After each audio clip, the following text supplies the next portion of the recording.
ne paye pas. Et oui, toujours les mêmes problèmes. Souvent je me pose la question, est-ce que ça va aller? Parce que comment faire dire, je suis même dépassé. J'ai même voulu laisser, mais une fois m'a répondu en disant, mon enfant, oh, il ne faut pas laisser. Même si c'est dur comment, garde toujours espoir. Même si c'est fort comment, il faut pas abandonner. Même si c'est pas facile, il ne faut pas négliger. C'est pas God qui donne, c'est lui qui te fait briller. Même si c'est dur comment, oh, garde toujours espoir. Même si c'est fort comment, il faut pas abandonner. Même si c'est pas facile, il ne faut pas négliger. C'est pas God qui donne, c'est lui qui te fait briller. Même si c'est dur comment. Salut, c'est Kenfa. Aujourd'hui, nous allons parler de la musique du jeune Flexby, d'origine camerounaise. Cette musique m'a particulièrement touché, m'a particulièrement marqué parce que ça exprime clairement le quotidien de la majorité des Africains. Et je pense que c'est à ça que c'est la culture, l'art.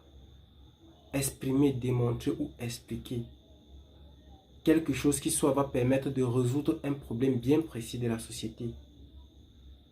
C'est pourquoi tous ensemble, nous allons essayer de comprendre ce qu'il dit dans cette musique. Il commence tout simplement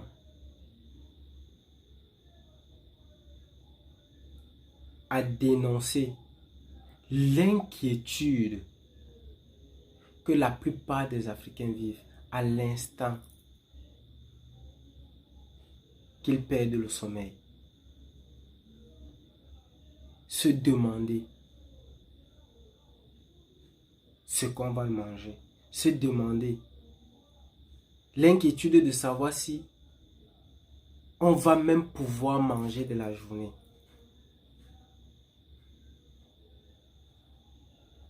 Il le fait après avoir pleuré. Les Africains pleurent chaque jour de leur vie. Les Africains pleurent chaque jour avant de débuter leur journée. À cause d'une multitude d'inquiétudes, en commençant par se demander si on va manger. La moindre des choses, c'est misérable.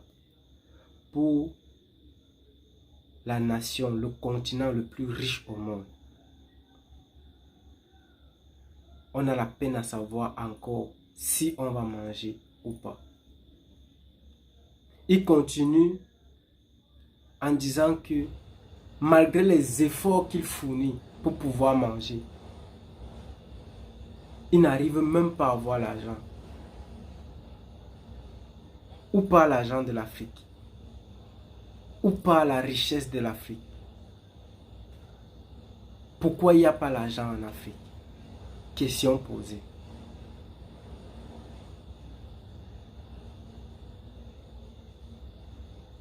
Et plus tard, il se demande si un jour ça va aller. Si ça va vraiment aller un jour. Si les choses vont changer dans le quotidien des Africains un jour. Mais pour finir, il s'est trouvé tout simplement obligé de remettre tout à Dieu, le fameux Dieu africain. J'ai été choqué lorsque le jeune Flexby a essayé de laisser croire que l'avenir de l'Africain dépend de Dieu. Ce Dieu que les Occidentaux nous ont imposé à l'image d'un blanc. Pour moi, il n'existe pas. Dieu, c'est tout ce qui existe. Et tout ce qui existe est Dieu. Donc nous sommes nous aussi des dieux. Nous devons prendre notre responsabilité en main et lutter pour notre avenir. La nature nous a dotés de tout pour pouvoir le faire. En commençant par l'intelligence, la capacité de réfléchir, de voir, d'écouter, de parler. Nous avons les bras, les pieds, nous avons tout. La nature nous a dotés de tout. des plantes pour pouvoir nous nourrir, pour pouvoir nous guérir. On attend encore quoi de Dieu, si ce n'est l'ingratitude? Nous devons tout simplement prier pour le remercier de tout ce qui nous a fait grâce. Je ne peux donc m'empêcher de parler d'un certain nombre de choses que je vais classer en deux grandes parties. La première partie est le fait qu'on a toujours tendance de faire de l'enseignement une réalité au lieu de faire de la réalité un enseignement. Je m'explique. On nous a longtemps défini la démocratie comme une forme de gouvernement qui fait de la population des êtres souverains. Par exemple, dans mon pays, le Cameroun,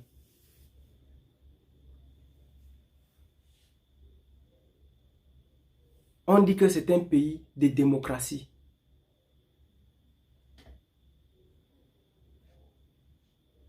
La question que je me pose, c'est celle de savoir si la population camerounaise est une population souveraine. Je vais dire non. Si je veux plutôt faire l'inverse donc, c'est-à-dire faire de la réalité une définition, ou encore faire de la réalité un enseignement. Je vais plutôt définir la démocratie comme une forme de gouvernement qui fait des dirigeants les seuls et uniques souverains. Ce qui est très dangereux pour une nation.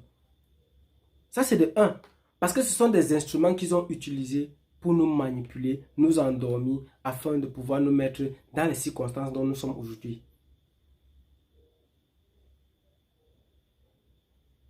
Qui fait des Africains les mendiants du monde entier. Pourtant, ils sont censés être les êtres les plus riches au monde. De deux, nous devons cesser de résoudre les conséquences, mais plutôt les causes. La plupart des dirigeants africains ont tendance de vouloir donner l'impression, parfois par ignorance, mais la plupart du temps consciemment, qu'ils luttent contre le terrorisme, le banditisme, les trafics, le tribalisme. Je pense que tout ce que je viens de citer ne sont rien d'autre que les conséquences du néocolonialisme. Lorsqu'on résout les causes, les conséquences vont avec. Et lorsqu'on résout les conséquences, les causes en produisent d'autres. Si les Africains veulent résoudre leur malheur, ils doivent lutter contre le néocolonialisme. Le reste partira sans fournir le moindre effort.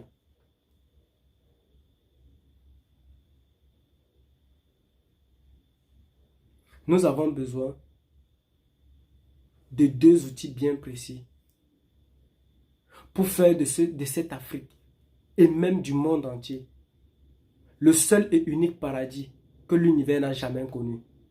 Parce qu'il n'existe pas de paradis ailleurs. Le paradis, c'est sur terre.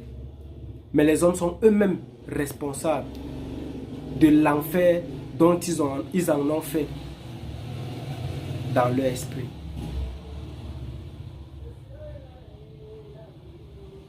Ces deux outils sont entrer en possession de ce qui nous revient de droit. Les Africains doivent commencer par entrer en possession de ce qui leur revient de droit. Ça, c'est de un. De deux, partager la richesse africaine au profit de tous les Africains. L'Afrique est tellement riche. que les Africains n'ont pas besoin d'être intelligents, n'ont pas besoin d'être doués, n'ont pas besoin d'être compétents pour profiter de cette richesse-là. Il suffit d'avoir un peu de volonté et d'organisation.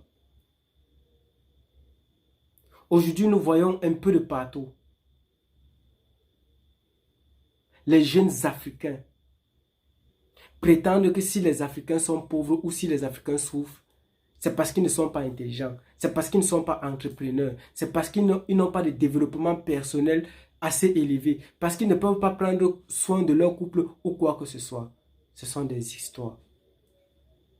Vous êtes tout simplement victime de l'instrumentalisation des Occidentaux. Et vous êtes devenus pire qu'eux. Parce que vous aussi, vous êtes en train de tromper et de voler vos propres frères.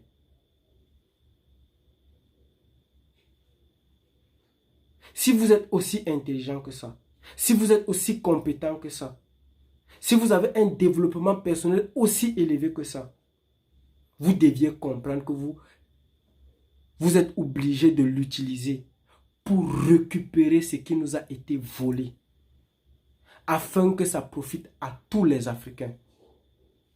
Vous êtes des égoïstes et égocentriques. Pourquoi vous ne leur donnez pas toutes ces histoires-là gratuitement? Vous le vendez.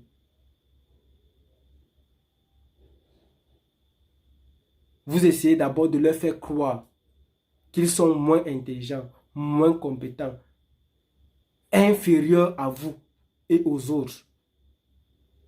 Illusion que vous créez dans leur esprit. Et ensuite, vous prétendez vouloir les aider en leur volant du minimum qu'ils ont.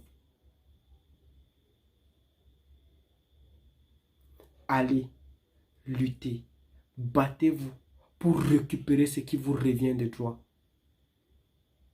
afin de partager cette richesse-là, cette grande richesse dont l'Afrique est dotée, en commençant par la culture,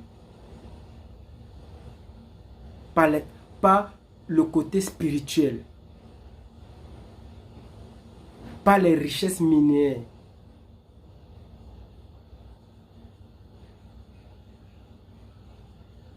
Tout ce que les Africains auront à faire plus tard, c'est de le repartir. Ils sont pauvres, ils n'ont rien. Ils sont obligés de faire la différence pour pouvoir profiter de quoi que ce soit. Ils se sont adaptés en fonction de leurs circonstances et de leurs conditions d'existence. Nous ne sommes pas obligés de faire comme eux. Nous sommes riches, contrairement à eux. Tout ce que nous avons à faire, c'est de partager ce que nous avons déjà.